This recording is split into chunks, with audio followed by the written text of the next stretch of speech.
Subscribe कीजिए channel विश्व ज्ञान को और साथ ही बेल आइकन दबाइए ताकि आप पाते रहे लेटेस्ट वीडियो की जानकारी। नमस्कार दोस्तों, एक बार फिर से स्वागत करते हैं आपका चैनल विश्व ज्ञान में। ओम श्री गणेशाय नमः।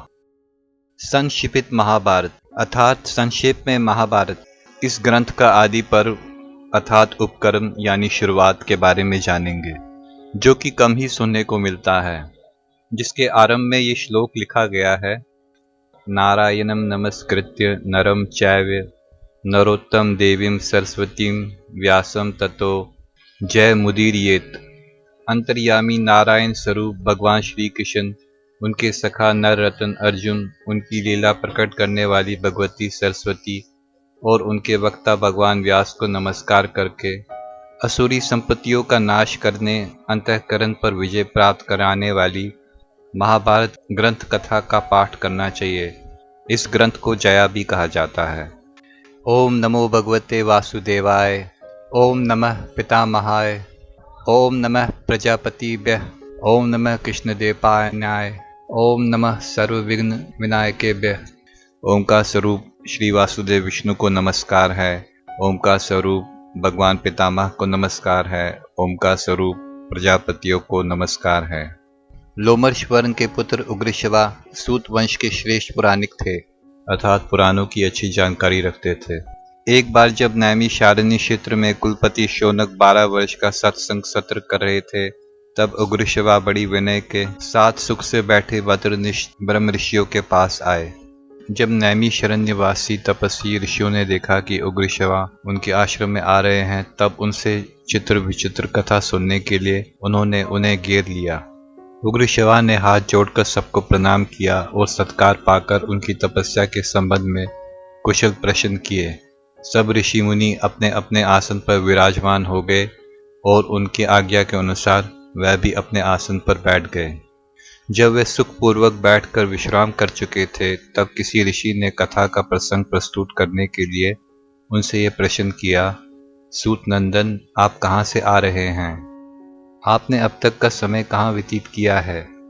उग्रश्रवा ने कहा, मैं परीक्षित नंदन राजऋषि जन्मेजय के सर्प सत्र यज्ञ में गया हुआ था। वहाँ ऋषि वैशंपायन जी के मुख से मैंने भगवान श्री कृष्ण देवयान के द्वारा निर्मित महाभारत ग्रंथ की अनेकों पवित्र और विचित्र कथाएं सुनी। इसके बाद बहुत से तीर्थों और आश्रमों में घूमकर समंत पंचक क्षेत्र में आया, जहाँ पहले कौरव और पांडवों का महान युद्ध हो चुका है। वहाँ से मैं आप लोगों का दर्शन करने के लिए यहाँ आया हूँ। आप सभी चिरायु और ब्रह्मनिष्ठ हैं।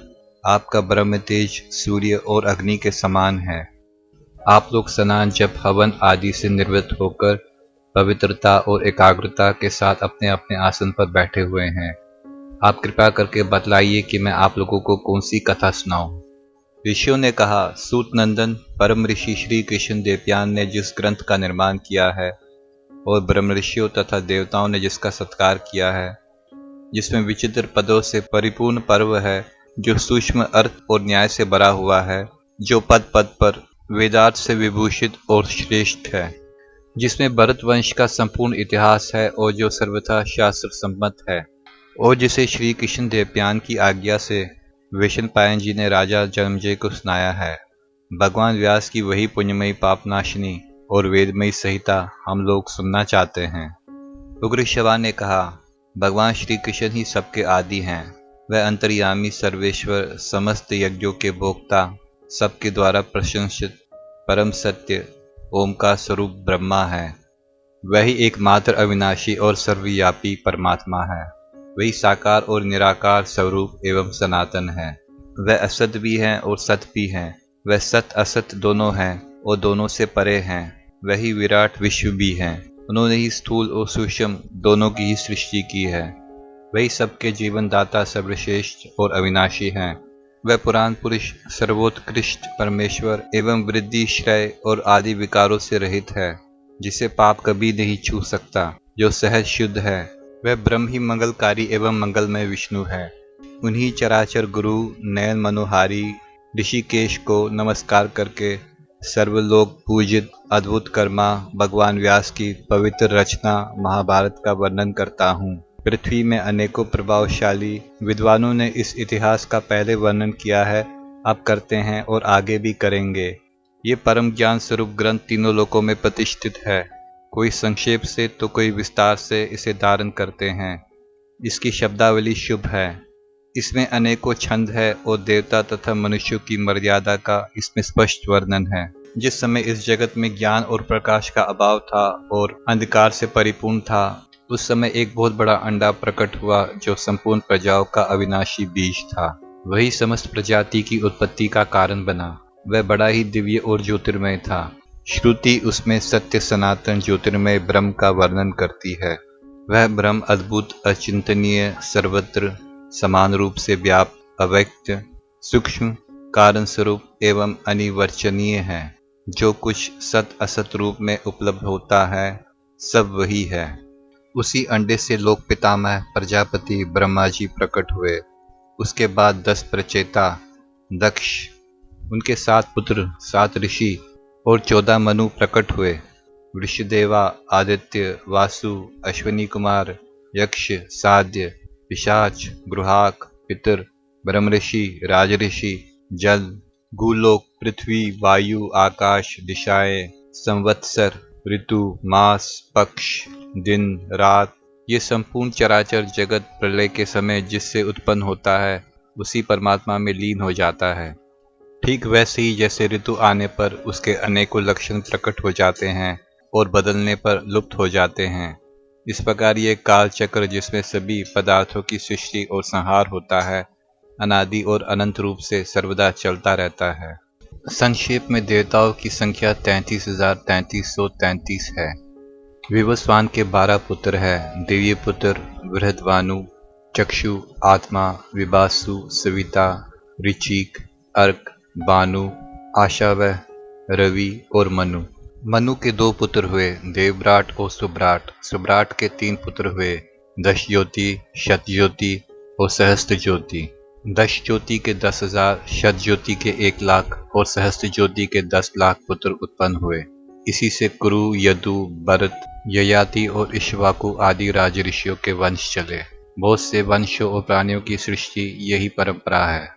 भगवान व्यास समस्त लोक, भूत भविष्य वर्तमान के रहस्य, कर्म उपासना, ज्ञान रूप वेद, अभ्यास युक्त योग, धर्म, अर्थ और काम, सारे शास्त्र तथा लोक व्यवहार को पूर्ण रूप से जानते हैं।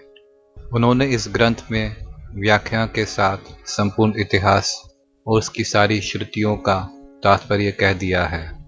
भगवान व्यास ने इस महान ज्ञान का विस्तार से और कहीं संक्षेप से वर्णन किया है, क्योंकि विद्वान लोग ज्ञान को भिन्न भिन्न प्रकार से प्रकाशित करते हैं।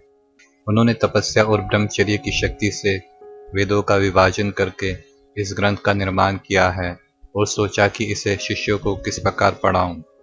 भगवान व्यास का ये विचार जानकर स्वयं ब्रह्मा उनकी प्रसन्नता और लोकहित के लिए उनके पास आए। भगवान वेदव्यास उन्हें देखकर बहुत ही विस्मित हुए और मुनियों के साथ उठकर उन्हें हाथ जोड़कर प्रणाम किया तथा आसन पर बैठाया। स्वागत सत्कार के बाद ब्रह्मा जी की आज्ञा से वह भी उनके पास ही बैठ गए। तब व्यास जी ने बड़ी प्रसन्नता से मुस्कुराते हुए कहा, भगवान, मैंने एक श्रेष्ठ काव्य की रचना की है। इसमें वैदिक और लौकिक सभी विषय हैं। इसमें वेदांत सहित उपनिषद, वेदों की क्रिया, विस्तार, इतिहास, पुराण, भूत भविष्य और वर्तमान के वृत्तांत, बुढ़ापा, मृत्यु, भय, व्याधि आदि के भाव, अभाव का निर्णय, आश्रम और वर्णों का धर्म, पुराणों का सार, तपस्या, ब्रह्मचर्य इत्यादि और सब में व्याप्त परमात्मा का भी वर्णन किया गया है। परंतु पृथ्वी में इसको लिखने वाला कोई नहीं मिलता। यही चिंता का विषय है। इसके आगे की कथा आप हमारे इस पुराने वीडियो में देख सकते हैं। महाभारत कथा में धर्म, अर्थ, काम और मोक्ष चारों पुरुषार्थों का संक्षेप और विस्तार से वर्णन मिलता है, जिसने लोगों का अज्ञान का अंधकार नष्ट कर दिया है। भगवान श्री कृष्ण देवयान ने इस ग्रंथ में कुरुवंश का विस्तार, गांधारी की धर्मशीलता, विदुर की बुद्धिमत्ता, कुंती के धैर्य, दुर्योधन आदि की दुष्टता और पांडवों की सत्यता का वर्णन किया है।